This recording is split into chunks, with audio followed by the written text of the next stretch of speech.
where has Gon gone? That's probably one of the most common questions I get asked about Hunter x Hunter. Where is Gon, and why isn't he with us hunting ex-hunters and such? And the answer, it's oddly complicated, because Gon isn't involved in this current arc. However, author Yoshihiro Togashi has set up a conflict between Gon and the most evil character to have ever existed in the series. And on top of that, Togashi has also revealed a potential ending for Hunter x Hunter, where we discover Gon's fate once and for all. And we'll get into all of that, but as for right now, after making a Nen vow to give up use of Nen in order to attain the strength to kill Neferpitou, and having been brought back from the brink of a fate worse than death by Killua and Nanaka, Gon simply went home. Dude packed up and went back to Whale Island, but that is not the end of Gon in Hunter x Hunter. In chapter 344, we see Gon trying to use Nen, and he comes to the realization that he can't make any aura, which then prompts Gon to call Daddy Jing to figure this whole situation out. And Jing clarifies that Gon still has aura and that he saw it when the two of them met up at the top of the world tree. It's just that Gon can no longer see his or anyone else's aura. Jing says it just means that Gon went back to normal. And he then asks his son, bruh, isn't that enough for you? After what Gon did, Jing said that he would be ungrateful to ask for anything more. And then Jing also adds, this will be a good opportunity for you to figure out what you can do as you are now. So Gon's currently on a bit of a break. He needs a palate cleanser after his experiences and after completing his goal. The whole point of the series was for Gon to find Jing, and Gon's thoughts on this matter are, I don't know how to put it. I guess it wasn't that I wanted to see him. I realized that after I saw him, my goal had been to find him. It was fun talking to him, I was glad to meet him, and it made me happy. But he's more like an awesome uncle I'd always heard about, not a dad. And Gon is then bombarded with all of the schoolwork he's missed while he was a hunter, and for all intents and purposes, we could cut to credits right here and say that he lived happily ever after. That is the end of Hunter x Hunter. And Togashi did genuinely consider ending the series here. And he felt an intense passion that no, I, Togashi, have more story to tell. And so Kurapika has all but inherited the mantle of series protagonist, as everything has become centered on him in the latest arc, but that doesn't mean that Gon is gone. Togashi still has more planned for Gon, stuff that he's already planted within the story. And as I said recently, Togashi has revealed an ending, one of the 4 planned endings for Hunter x Hunter, and it centers very Gonly. That doesn't make sense. But am I going to re-record it? Am I going to go to that much effort?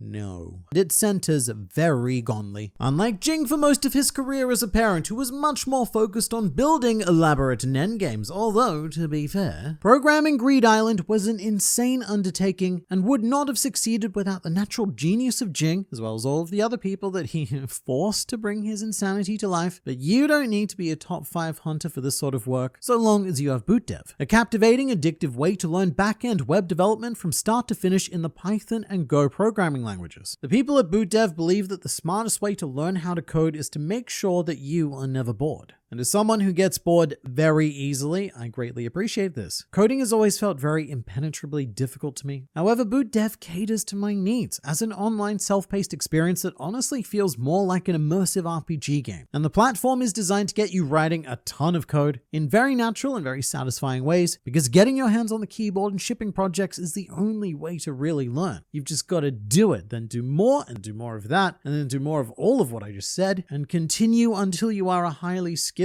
code master. BootDev have a 30-day no questions asked refund policy, as well as a demo of every course and its interactive features, with a paid membership unlocking hands-on coding, AI assistance, progress tracking, and gamification that makes the content immersive. But because realistically not everyone can afford a membership, all BootDev content is free to read and watch in guest mode. But you can and should check out BootDev by clicking my link in the description and using my code NewWorldReview to get 25% off your first month or even your entire first year if you choose the annual plan. So definitely check BootDev out. But for now, it's back to you, me. But within the existing story, Gon has unfinished business with a character named Gyro, who was introduced in chapter 203, and he is without question the single most evil character in the entire Hunter x Hunter universe. Although funnily enough, in the chapter that Gyro was introduced, Togashi opens it with a spread of Leori and Kurapika asking when it's gonna be their turn. Because at that point, they'd been on hiatus for I don't know how long, lots of years. And now, ever so many years later, this situation has been flipped. As shown in the color page for chapter 381, with Gon saying, oh no, I can't use Nen, alongside Killua, who wanted to know where he was right now. How times change. But anime watchers, I wouldn't blame you if you're feeling a little bit confused at this point. Internet man, who is this Gyro of who you speak? And why do you insist that he has some sort of connection to our Gon. And this confusion stems because Gyro's connection to Gon was cut from the 2011 anime. In his human life, Gyro was the leader of NGL. He is actually mentioned in the anime and we do see him. And in fact, we see the flashback of his incredibly tragic childhood filled with nothing but pain and misery and suffering, all of which culminated in Gyro coming to the conclusion that he wasn't a person. He wasn't anybody. He disconnected from humanity because his father and everyone else around him never treated him like a person. And this belief would only be further enhanced by the Chimera Ants. Because Gyro was among the initial wave of victims, however, after being reborn as a Chimera Ant, Gyro felt no allegiance to the Ant Queen, and he still retained all of his previous memories. It took most ants a long time to really crack into those memories and form a sense of humanity, but in Gyro's case, not considering himself a human allowed him to bypass all of that. Because Gyro didn't consider himself human or an ant either. He was something else entirely that trumped that identity or lack thereof. And Gyro's goal is stated to be disseminating evil throughout the world. And while in his human form, he was doing so through the development of the D-squared drug, a next level addictive substance designed to be phase 1 of Gyro's plan to spread and plunge humanity into anarchy and destruction. Those plans got halted when he became an ant, but Gyro is a patient man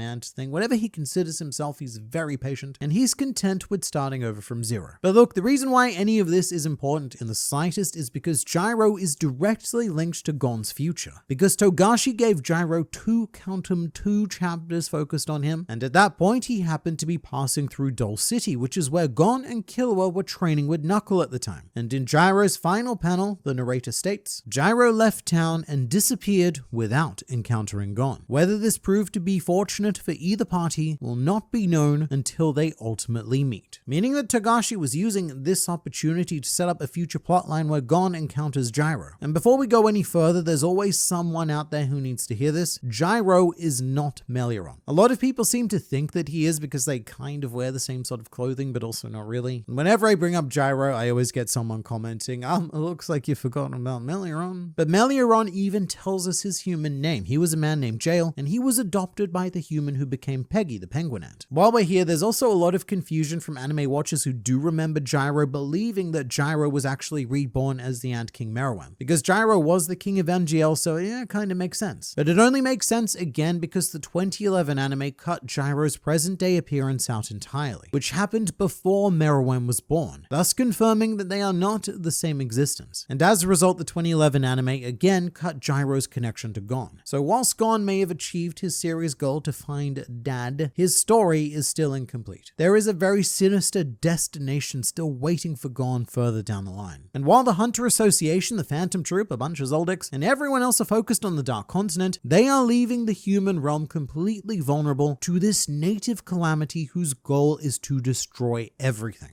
And who's left to stop him? Well, it pretty much boils down to Gon and maybe Killua, because everyone else is effed off to the Dark Continent and realistically may not return. This does get a bit meta though, because we do need to keep in mind that Togashi set up this Gyro plotline in 2003, which is 21 years ago at the time of this recording. And a lot can change in that amount of time, especially with Togashi, who writes according to whatever he's most passionate about at any given time. So it's entirely possible that Togashi has dropped the Gyro idea, and that might be why the 2011 anime didn't include him. Although I'd argue it's because by the time they got to Gyro, they knew they weren't going past the election arc and saw it as unnecessary effort. And you know, even if it is still the plan, I honestly have very little hope that we'll ever get there. Because to tackle Gyro, we first need to conclude the succession contest and then not only start but finish the Dark Continent. Gyro comes after all of that. But what it shows is that Togashi was planning to use Gon beyond the Chimera Ant arc. And it's not the only piece of evidence we have for this either. Earlier this year, Togashi dropped a very unexpected bombshell out of nowhere, which was that he has 4 separate endings planned for Hunter x Hunter. They are categorized as ending A, B, C, and D, very nice and orderly. And these endings have each been prepared in accordance with how Togashi believes that the audience will take them. For example, the ending Togashi most wants to implement is ending ending C. However, he predicts that this ending will be heavily disliked at a ratio of 90 to 10%. Meanwhile, he views ending A as the most satisfactory to the readers, with an 80% approval and 20% disapproval, whilst ending B would be roughly 50-50. So ending A, which is considered the safe ending, is still on the table. Ending C is the one where Togashi probably kills everyone and leaves the audience in a very bleak state, which he has previously stated that he may do with both Kurapika and the Phantom Troop at the very least. And so I think that ending B is the one that we'll most likely end up with if we get there. The 50-50 split between what Togashi actually wants to do and what the audience would feel satisfied with. But what I haven't mentioned so far is ending D, which has been taken out of contention, but Togashi shared this ending with us, alongside the message to consider this to be the true ending of Hunter x Hunter, should he unfortunately pass away before the series is completed. So what I'm about to tell you may very well end up being the canon ending of Hunter x Hunter, and it is very Gon-centric. This ending begins the same way the manga began, with a child holding a fishing rod and attempting to capture the Lord of the Lake. This child's name is Gin, and she is Gon's granddaughter, with her grandmother being Noko, the little girl who lived on Whale Island and was ever so sad to see Gon commence his journey to become a hunter. However, in stark contrast to Gon, after capturing the Lord of the Lake, Gin exclaims, "I caught the Lord as promised, so now you'll never tell me to become a hunter ever again, right?" So we have a complete reversal of Gon, where his granddaughter is being actively encouraged to become a hunter, but what she really wants to do is stay on Whale Island and live out a fairly peaceful life. And so she caught the Lord of the Lake for the right to make that decision. And one reason for this is because Gin says that whenever Grandpa Gon talks fondly about his adventures as a hunter, it makes Grandma Noko feel bad, and she always excuses herself from the conversation. Gin believes that Grandma Noko is suffering from loneliness, and that is all Grandpa Gon's fault. And you know what? She's probably correct, because Gon isn't even on Whale Island during this ending, implying that at some stage he does regain the use of Nen and has continued being a hunter, having endless adventures, becoming God only knows how powerful, but very much following in the footsteps of Gin's great-grandfather Jing. And then another important reason for Gin's decision is revealed, as an unnamed boy just wanders into the kitchen and the two cook up the Lord of the Lake. Gin thinks to herself that she refuses to wait for someone's return and that she will never make anyone wait for her, and that anyone in question is her boyfriend, who is the dude that just wandered in. And the final shot of ending D is a bird flying through the sky and seeing the view of a mysterious yet familiar figure off on another adventure somewhere in the world that is heavily implied to be Grandpa Gon. And there's also talk of seeing the children of, quote, this person and that person, probably referring to the kids of Leorio, Killua, and maybe Kurapika if Togashi decided not to kill him off. But I think you can see why this ending has been taken out of contention, because it's a bit standard. And Hunter x Hunter has always been Togashi's fight against shonen manga tropes and demands, and every time he finds himself about to fall into one, which he often does, he very quickly course corrects into something unexpected and antithetical. But you can also see here with this aversion of Gon's granddaughter wanting nothing to do with the hunter lifestyle, whereas the typical shonen thing to do would be to keep the cycle going, to really Boruto this up, and show us that Gin was now going to go off on a great adventure of her own. Now, with all of that said, at the rate that Hunter x Hunter is being published, and with Togashi now being in his late 50s, I do think reality dictates that it's more than likely that this will become the canon ending of Hunter x Hunter. And my reasoning for this is very morbid statistics. Late 50s doesn't sound,